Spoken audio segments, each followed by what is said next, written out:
আসসালামু আলাইকুম, স্বাগত জানাচ্ছি নিরপেক্ষ সংবাদে। আপনাদের সাথে আছি আমি ফৌজি আক্তার। শুরুতে জানিয়ে দেব সংবাদ শিরোনাম। জুলাই সনদ তৈরি করাই সরকারের মূল লক্ষ্য, জানালেন প্রধান উপদেষ্টা। চলছে হজের শেষ মুহূর্তের প্রস্তুতি, সৌদি পৌঁছেছেন 13 লাখ মুসল্লি।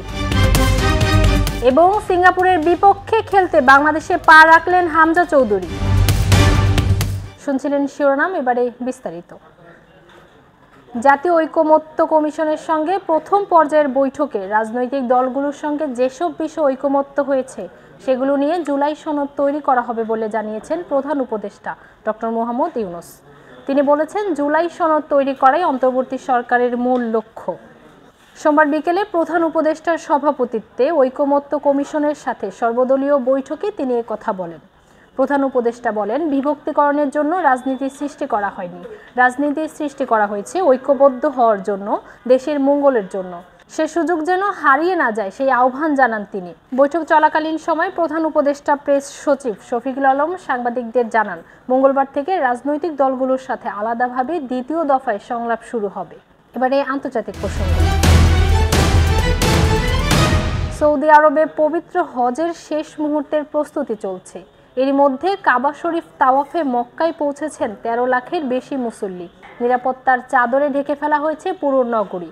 হজ পালন নির্বিঘ্ন করতে নানা পদক্ষেপ নিয়েছে সৌদি কর্তৃপক্ষ। আগামী বুধবার মিনার উদ্দেশ্যে রওনা দেওয়ার মাধ্যমে শুরু হবে হজের মূল আনুষ্ঠানিকতা।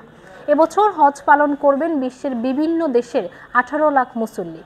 নানা প্রান্তের লাখো মুসল্লির মিলন মেলায় পরিণত হয়েছে পবিত্র নগরী মক্কা। ধর্মপ্রাণ মুসল্লিদের পদচারণায় মুখরিত পবিত্র কাবা শরীফ। মসজিদুল হারামে তাওয়াফের পাশাপাশি চলছে গুনাহ মাফের প্রার্থনা। আল্লাহর দরবারে হাজির হতে পেরে আবেগ আপ্লুত মুসল্লিরা নিজ দেশের পাশাপাশি দোয়া করছেন গাজাবাসীর শান্তির জন্য। এবার হজ পালন করবেন প্রায় 18 লাখ মুসল্লি। এর মধ্যে সমুদ্র পথে গিয়েছেন 5088 জন।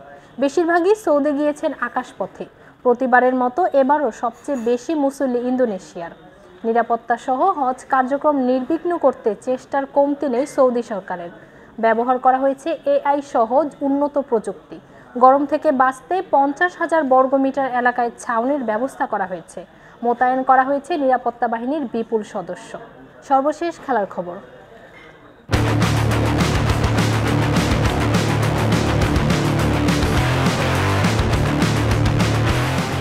এশিয়ান কাপ বাছাইয়ে ঘরের মাঠে সিঙ্গাপুরের বিপক্ষে খেলতে বাংলাদেশে পা রাখলেন হামজা চৌধুরী। সোমবার সকাল 11:15টায় লন্ডন থেকে ঢাকায় পৌঁছান তিনি।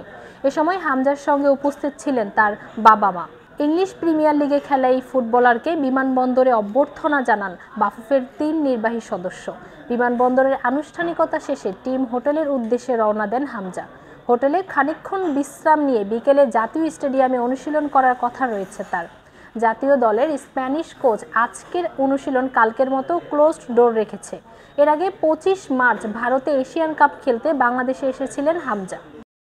সংবাদের শেষ পর্যায়ে শিরোনামগুলো জানিয়ে দিব আরও একবার। জুলাই সনদ তৈরি করাই সরকারের মূল লক্ষ্য, জানালেন প্রধান উপদেষ্টা। চলছে হজের শেষ মুহূর্তের প্রস্তুতি, সৌদি পৌঁছেছেন 13 লাখ মুসল্লি। এবং সিঙ্গাপুরের বিপক্ষে খেলতে বাংলাদেশে পা রাখলেন হামজা চৌধুরী। দর্শক, নিরপেক্ষ সংবাদে এই ছিল এখনকার মতো। পরবর্তী সংবাদ দেখার আমন্ত্রণ জানিয়ে এখানেই শেষ করছি। আল্লাহ হাফেজ।